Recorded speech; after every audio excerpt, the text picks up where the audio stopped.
왜 자꾸 이제 평가가 이렇게 좋지 않은가? 결론은 잘 모르겠다. 저도 왜 그런지 잘 모르겠다.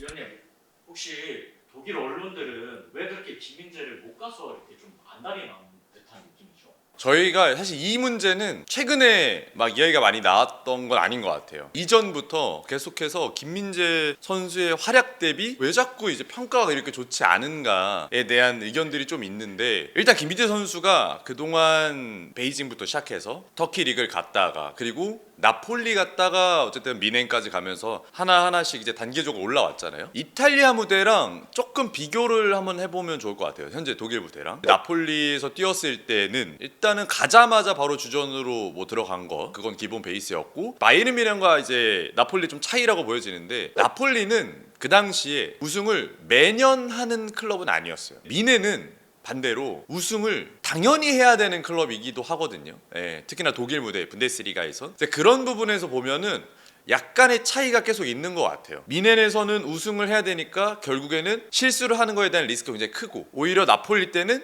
약간 실수를 하더라도 공격력에 대한 뒷받침이 또 되고, 그때 당시 실수를 하면서 사실 나폴리도 그때 경기를 모든 경기를 다 전승하고 이랬던 건 아니에요. 그런 부분을 좀 조합해서 보면 나폴리 때의 실수는 그렇게 크지 않게 영향을 줄 수 있었어도 바이에른 뮌헨에서 실수는 생각보다 크게 팀에 영향을 줄 수가 있다. 특히나 김민재 선수의 위치 자체가 수비수다 보니까 그런 평가가 좀 엇갈리는 것 같고, 두 번째로는 이탈리아와 독일의 어떤 국가의 성향도 조금 영향을 주는 것 같아요. 그러면 문화적 차이도 분명히 있다는 말씀이신가요? 축구적으로 문화적 차이라고 볼 수 있을 거예요. 이탈리아도 사실 굉장히 폐쇄적인 클럽이었거든요. 독일 무대도 굉장히 폐쇄적인 리그예요. 그래서 두 리그의 공통점 중에 하나가 뭐냐면 자국의 국적을 가지고 있는 선수들을 우선시 활용하는 경우도 많고, 그런 선수들을 유망주부터 차근차근 키워 올리면서 리그의 발전을 도모하는 게 이 두 국가의 어떤 전체적인 느낌이었는데, 이탈리아는 조금씩 바뀌고 있어요. 실제로 미국 자본도 많이 들어오고, 그러면 어떻게 되겠어요? 시선 자체도 자국 리그를 보는 시선에서 약간 이제 외국인 선수라고 할 수 있는 선수들 혹은 뭐 타국가 선수들이 오는 그 시선도 조금 완화가 되는 것도 있는 것 같아요. 반면에 이제 독일 같은 경우에는 아직까지 저는 폐쇄적이라고 생각이 들거든요. 특히나 뭐 라이프치히만 보더라도 라이프치히가 독일 내에서 축구 클럽으로서의 어떤 명성이나 평판이 매우 좋지 못한 것도 사실은 자본 자체가 독일 내에서 형성이 된 게 아니고 바깥에서 들어오는 거다 보니까 독일 국민들이 그 클럽을 바라보는 시선이 좋지 않아요. 하물며 아시아에서 온 선수에 대해서 평가를 매우 좋게 할 만한 이유는 정말 실력 외에는 없는 거거든요. 그런 부분에서 보면은 확실히 선수를 바라보는 평가의 잣대가 굉장히 많이 달라지고 있다. 이 두 가지를 좀 맞물려 보면 확실히 김민재 선수가 바이에른 뮌헨에서 평가가 조금 박한 건 사실인 것 같고, 어쨌든 대한민국의 어떤 축구 팬의 입장에서 볼 때는 좀 안타까운 부분이긴 하죠. 하나 더 비교를 해보자면 김민재 선수의 스타일이 조금씩 이제 감독의 성향을 좀 타는 것도 있거든요. 라인을 좀 높게 올려서 하는 거 적극적으로 했을 때 이탈리아 무대에서 시즌이 있었지만,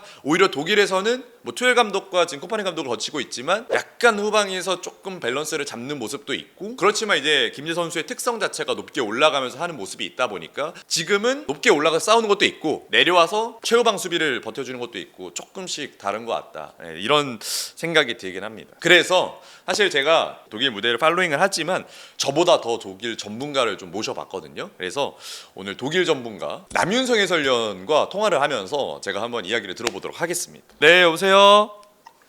네, 안녕하십니까 위원님. 네, 안녕하세요, 원씨. 네, 저희가 오늘 그 김민재 선수 컨텐츠를 좀 찍고 있어요. 사실 제가 느끼기엔 김민재 선수가 활약하는 거에 비해서 이제 독일 언론의 평가가 그리 좋지 못하다란 이야기가 처음 나왔던 건 아닌 것 같거든요. 독일 언론도 그렇고, 뭐 소위 이제 독일의 어떤 평론지 같은 뭐 키커 이런 그렇죠. 것도 마찬가지고, 누가 봐도 그냥 괜찮고 실수 없었던 것 같은데 평점은 제일 낮고, 그러는 거는 저도 독일 현지인이 아니니까 그렇죠. 그것까지는 왜 그럴까 해요, 저도. 근데 물론 이제 그런 거에 대해서 말고 이제 국내 팬들의 어떤 반응이나 그렇죠. 그런 것들을 또 보면 이해되는 거는 있어요. 아무래도 좀 실전 과정에서 김민재 선수가 후반기에 관여가 되는 모습. 관여가 되는 것들이 나왔었으니까. 근데 이런 거는 사실은 또 이제 구조적인 부분까지 다 잊혀야 되는 거거든요. 그렇죠. 약간 그러니까 한 선수만 보는 건 너무 가혹한 거 아닌가요? 원래 이제 미넨이라는 팀이 라인을 올리고 네. 콤파니 감독 이어서 전술 때문에 올린 게 아니라 미넨이란 팀 자체가. 그죠. 항상 미네는 이제 분데스리가에서는 가장 강력한 팀이니까 네네. 어떤 팀보다 공격적으로 운영을 하다 보면 그 과정에서 센터백들이 또 커버해야 되는 범위 자체가 클 수밖에 없거든요. 그렇죠. 근데 거기에서 지난 시즌 어찌 보면은 노이어도 복귀 후 이후에는 폼이 완전치가 않아서 그러면은 또 센터백들이 커버해야 되는 범위가 많아지는 거고, 물론 김민재 선수도 실수가 있었고 센터백들의 어떤 개인적인 실수나 모든 것들이 다 실수가 있어서 실점이 나왔던 거지만, 그런 부분에서도 이제 김민재 선수가 결국 미넨에서 뛰려면 버텨야 된다. 숙명이다. 김민재 선수의 이번 시즌은 좀 어떨 것 같으세요? 바이에른 미넨이 워낙 또 걸출한 이 센터백인 요나탄 타를 영입에 성공을 했기 때문에 네네. 클럽 월드컵 때는 이제 김민재 선수가 좀 부상으로 관리를 받느라고 요나탄 타가 더 나서기도 했었는데, 그렇죠. 지금은 이제 부상에서 좀 돌아와서 폼을 올리는 상황이잖아요. 근데 이제 슈퍼컵에서는 요나탄 타랑 우파메카노가 나섰단 말이에요. 맞아요. 근데 저는 사실 그게 미넨에서 어쩔 수 없이 피할 수 없는 숙명이라는 생각을 하거든요. 미넨 정도의 팀에서는 사실 주전은 없어요. 김민재이기 때문에 우려가 될 수도 있고 좀 안 좋게 이야기하는 거가 될 수도 있는데 네네. 경쟁을 해줘야 된다라고 생각을 하거든요. 아, 바이에른 미넨 정도의 클럽이라면. 또 이번 시즌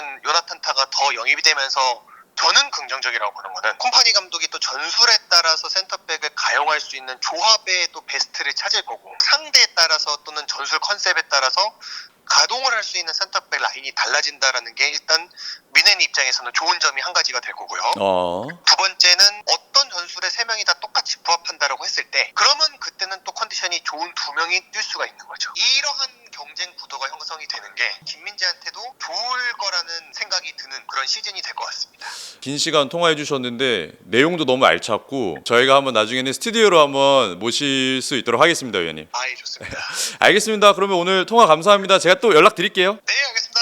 네, 들어가세요. 제가 이제 느끼는 건 뭐냐면, 항상 김민재 선수가 조금 이제 아쉬웠던 건 결국에 조금 타겟팅을 더 받는 게 챔피언스 리그였던 것 같아요. 뭐 지난 시즌도 사실 인테르와의 경기에서 파바를 놓치는 세트피스가 있어가지고 거기서 실점했던 게 약간 빌미가 됐고, 그 전에는 거의 박제되다시피 나왔던 비니시우스에게 이제 뒷공간을 내어주는 모습이 있었잖아요. 이제 그런 걸 보니까 그 에너지가 다 어디 갔나 보면 또 리그에서 굉장히 많이 썼어요. 그래서 저는 이번 시즌에는 지금 제 약간의 희망도 섞인 이야기이긴 한데, 최정상급 센터백 3명이 모였으니 적재적소에 약간 고루고루 뛰면서 챔피언스 리그 쪽에서 김민재 선수가 조금 더 좋은 활약을 해주는 게 제 희망이기도 하고, 아무래도 이제 콤파니 감독도 조합상 리그에서 어떤 유지를 할 수 있다면 조금 더 좋은 퍼포먼스를 낼 수 있는 김민재를 빅경기에 쓰면서 저 결과를 만드는 것도 한번 예상해 볼 수 있는 그림이지 않나, 이렇게 생각이 됩니다. 또 추가적으로 드는 생각들이 몇 개 있는데, 일단 저도 해설위원이라는 직업을 가지고 있지만 축구를 사실 좋아하시는 분들이 꽤 많잖아요. 저희가 현지 기사들을 볼 때도 많아요. 혹은 뭐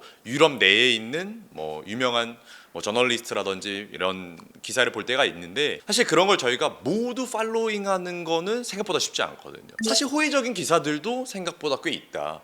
하지만 저희가 이제 1차적으로 접근하는 어떤 매체는 어쨌든 뭐 국내 기사가 꽤 많고 국내 언론을 통해서 보도되는 내용들이 많은데, 그런 것들의 어떤 내용은 사실 유럽 내에서 쓰여지는 내용들에 비해서는 조금 더 자극적인 내용들이 있는 건 사실인 것 같아요. 김민재 선수에 대한 어떤 좀 좋지 않은 평가에 대한 이야기가 조금 더 저희 눈에 쉽게 보여지고, 그런 부분에서 이제 일반 팬분들도 사실 있잖아요. 그리고 그런 분들은 야, 김민재가 요즘에 그렇게 뭐 부진하다며 라는 의견이 이렇게 약간 형성이 되는 것도 조금 있는 것 같아서, 축구계에 어쨌든 뭐 몸담고 있는 제 입장에서는 조금 그런 부분은 개인적으로 안타까운 것 같다, 이런 생각이 또 들고요. 어쨌든 바이에른 미넨이 아주 오랫동안 장기 주권을 하고 있는 리그고, 분데스리가는. 그러면 이제 바이에른 미넨 팬 외에 나머지 독일 팬들은 저희가 이제 농담 삼아서 하는 얘기로, 바이에른 미넨 대 맨유의 경기를 하면은 맨유를 응원할 정도로, 그 정도로 이제 바이에른 미넨을 좀 싫어한다는 의견이 있거든요. 그런 독일 팬들은 당연히 바이에른 미넨을 약간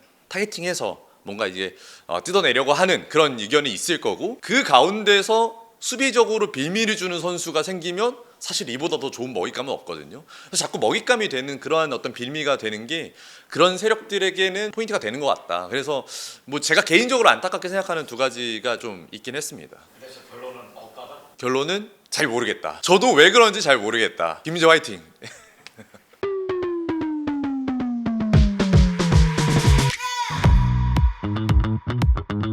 네.